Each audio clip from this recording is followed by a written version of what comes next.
अभिनेता आमिर खान की बात करेंगे, जिन्हें भारत में तो बहुत डर लगता है, लेकिन टर्की जैसे कट्टर इस्लामिक देश में और टर्की जैसे भारत विरोधी देश में उन्हें वहां के हालात बहुत अच्छे लगते हैं।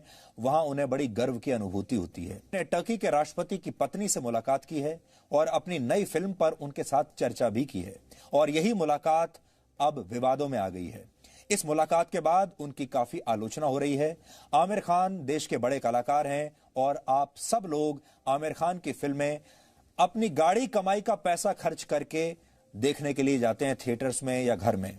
आप सब लोगों ने, यानी भारत के लोगों ने, आमिर खान को इतना बड़ा स्टार बनाया है कि आज टर्की के राष्ट्रपति उन्हें अपने घर इनवाइट करते हैं। यह सब इस देश के लोगों की वजह से है।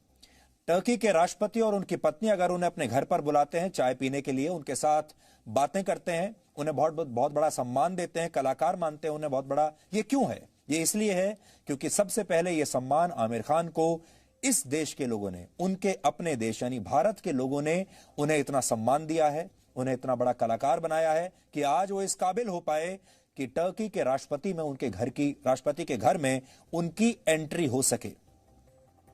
लेकिन आज उनकी आलोचना जो हो रही है वो काफी हद तक सही भी है, क्योंकि खुद आमिर खान कुछ वर्ष पहले भारत की असहनशीलता की बात करते थे और ये कहते थे कि उन्हें और उनके परिवार को भारत के माहौल से डर लगता है।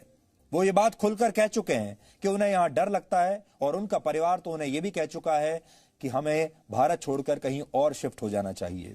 लेकिन उन्हें टर्की में डर नहीं लगता। टर्की में वो बहुत आजाद महसूस करते हैं। टर्की जैसे देश की असहनशीलता और उसका भारत विरोधी रवैया आमिर खान जैसे अभिनेताओं को नजर नहीं आया, और हम ये मान नहीं सकते कि आमिर खान को इसके बारे में पता नहीं होगा। आमिर खान काफी पढ़ाई लिखाई करते हैं, आमिर खान न्यूज में बहुत दिलचस्पी रखते हैं। मैं आमिर खान को जानता हूं और इसलिए आपको बता सकता हूं कि आमिर खान की जो नजर है वो सिर्फ भारत नहीं, दुनिया में हर जगह कहां क्या हो रहा है, हर चीज पर उनकी नजर रहती है और हर चीज पर उनकी अपनी एक राय भी रहती है। आमिर खान ने टर्की के राष्ट्रपति की पत्नी से मुलाकात करने में कोई हिचकिचाहट नहीं दिखाई।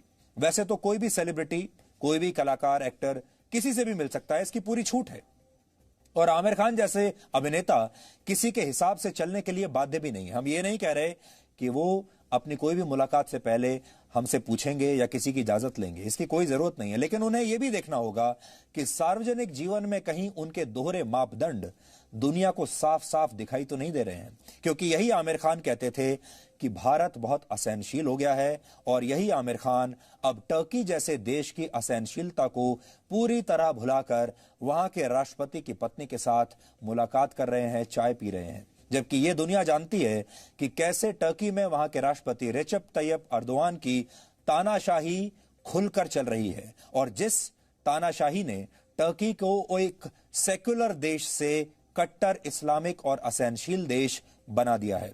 एक जमाने में टर्की को सेक्युलर देश माना जाता था, धर्मनिरपेक्ष देश माना जाता था, लेकिन अब बिल्कुल नहीं। अब टर्की को एक कट्टरपंथी देश माना जाता है, और हैरानी इस बात की होती है कि भारत को लेकर आमिर खान बड़ी आसानी से कह देते हैं कि यहां असहनशीलता बढ़ रही है, लेकिन टर्की में जाकर ये करते हैं।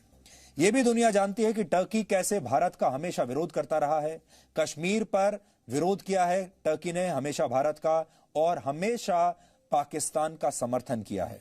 फिर भी आमिर खान को यह सब दिखाई नहीं दिया। यानी आमिर खान आज एक ऐसे परिवार के साथ मिल रहे हैं जो पाकिस्तान का समर्थक है और भारत का विरोधी है। उनके लिए अपने कथित सिद्धांतों और अपने देश से बढ़कर अपनी नई फिल्म और इस फिल्म की टर्की में हो रही शूटिंग है, ऐसा लगता है। इसलिए वो टर्की के राष्ट्रपति के परिवार से मुलाकात करके उन्हें शायद एक तरह से खुश करने में लगे हुए हैं, क्योंकि उनकी फिल्म की शूटिंग वहां पर चल रही है और टर्की ने, हो सकता है, उनके लिए बहुत सारी सुविधाएं भी उपलब्ध कराई होंगी। इसलिए अब भारत के लोग ये सवाल उठा रहे हैं और ये पूछ रहे हैं कि अब आमिर खान को असहनशीलता याद क्यों नहीं आ रही। आज से 5 वर्ष पहले, वर्ष 2015 में आमिर खान ने भारत की असहनशीलता पर एक बहुत बड़ा बयान दिया था। उस समय इस बयान को सब जगह रिपोर्ट किया गया था, लोग हैरान हो गए थे। ये हम उन्हें आज फिर से याद दिलाना चाहते हैं। तब उन्होंने यहां तक कह दिया था कि भारत के माहौल में उनका परिवार देश छोड़कर जाने के बारे में भी विचार कर रहा था। 2015 में एक पुरस्कार समारोह था। वहां आमिर खान ने क्या कहा था, पहले आपको यह सुनना चाहिए।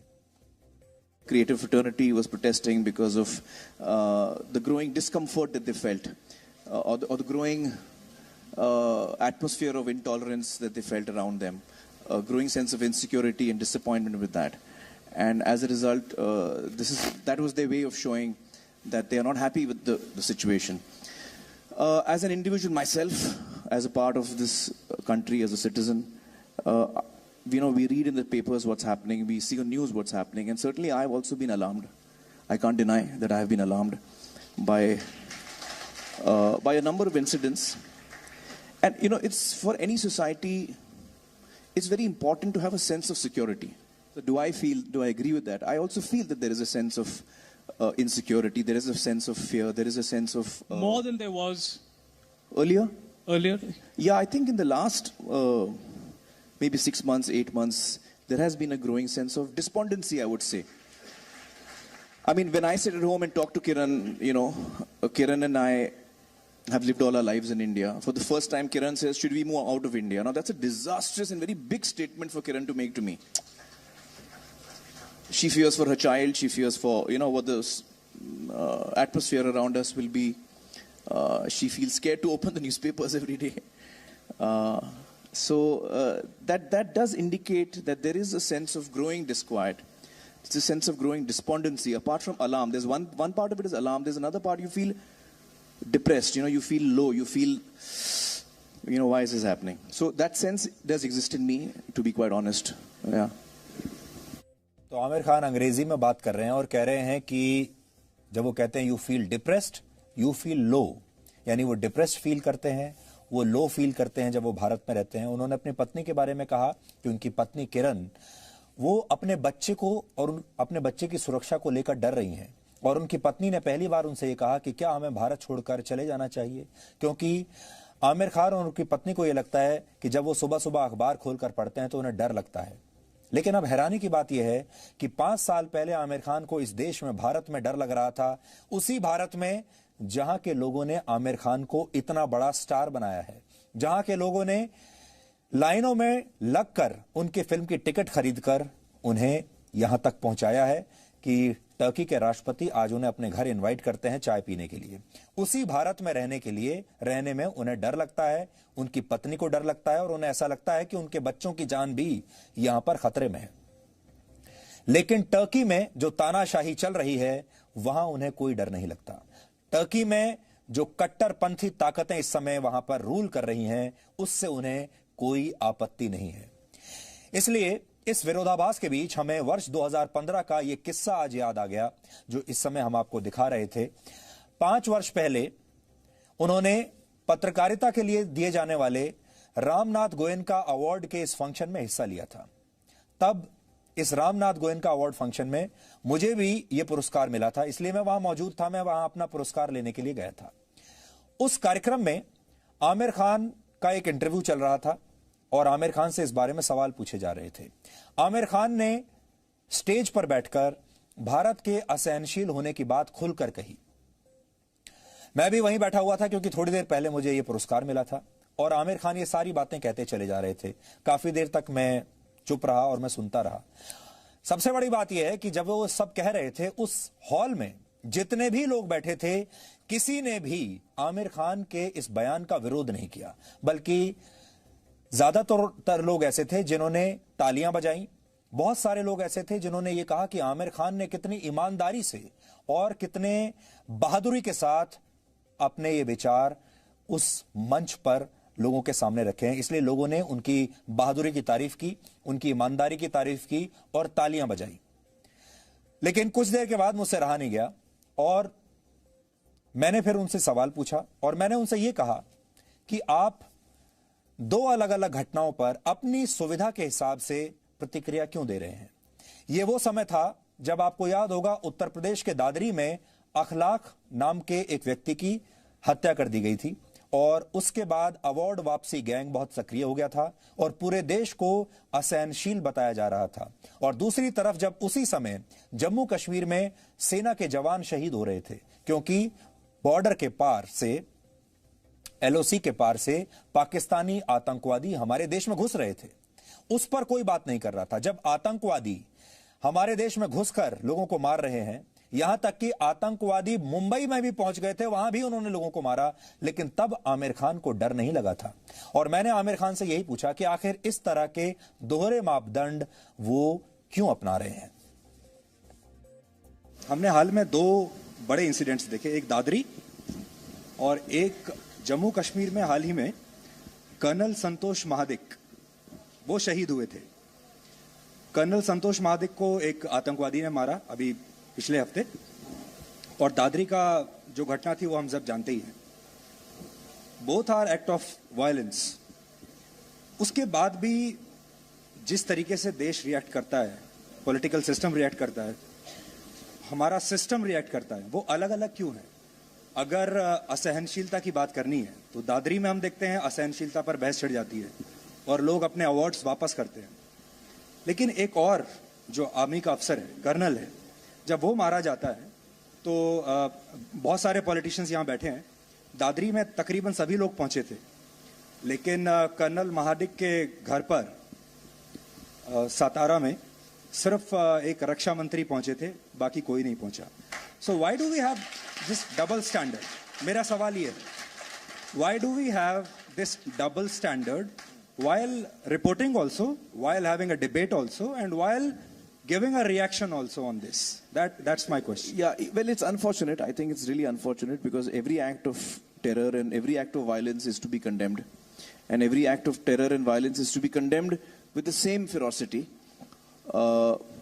Unfortunately, as human beings, a lot of us do have double standards. A lot of us who don't have double standards, most of the time, sometimes have double standards. Human beings are complex creatures. That's the truth of the matter. I hope and wish that we could be like machines and we could be kind of calibrated into reacting in the appropriate way each time, and who knows what is appropriate and who decides what is appropriate. So the fact is that, these are things that will happen. As you rightly pointed out, it should not happen. Ideally, whether it's the media, whether it's politicians, whether it's a common person, our